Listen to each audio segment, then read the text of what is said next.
Hi అండి అందరికీ special మసాలాతో నాటుకోడి చికెన్ పులావ్ ఒకసారి ఇలా తయారు చేయండి. చాలా బాగుంటుంది. హాఫ్ కేజీ నాటుకోడి చికెన్ తీసుకోవాలి. మనం ముందుగా 3 గ్లాసుల బియ్యం తీసుకొని 2 టైమ్స్ వాష్ చేసుకొని పక్కకు పెట్టుకోవాలి.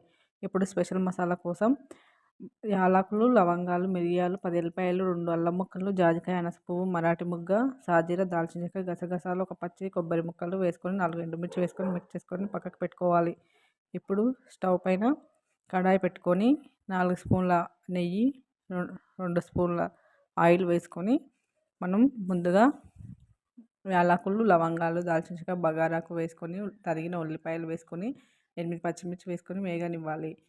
కొంచెం అల్లం వెల్లుల్లి పేస్ట్ వేసుకొని కరివేపాకు వేసుకొని ఒక 5 నిమిషాలు బ్రౌన్ కలర్ వచ్చే వరకు వేగనివ్వాలి. ఇప్పుడు కొంచెం మెంతికూర, పుదీనా, కొత్తిమీర వేసుకొని మనం ముందుగా ప్రిపేర్ చేసుకున్న మసాలా పేస్ట్ వేసుకొని వేగనిచ్చి ఇప్పుడు ధనియాల పొడి, కల్లుప్పు వేసుకొని మనం ముందుగా వాష్ చేసుకున్న నాటుకోడి చికెన్ వేసుకొని ఇంకా 15 నిమిషాలు ముక్క ఒక 80% ఉడికే వరకు మగ్గనివ్వాలి. ఇలా మగ్గాక మనం 3 గ్లాసుల బియ్యానికి 6 గ్లాసుల వాటర్ వేసుకొని మరగనివ్వాలి. ఇలా మరిగేటప్పుడు మనం ముందుగా వాష్ చేసి పెట్టుకున్న బియ్యం వేసుకొని ఒక 5 నిమిషాలు దగ్గరికి వచ్చేంత వరకు ఉడకనివ్వాలి. ఇలా ఈ కన్సిస్టెంట్ వచ్చే వరకు వచ్చాక మనం కలిపేసుకొని 5 నిమిషాలు ఉంచుకొని లాస్ట్‌లో కొత్తిమీర, పుదీనాతో గార్నిష్ చేసుకుంటే చాలా బాగుంటుంది. ఇలా ట్రై చేయండి, చాలా బాగుంటుంది. Please for watching, like and subscribe.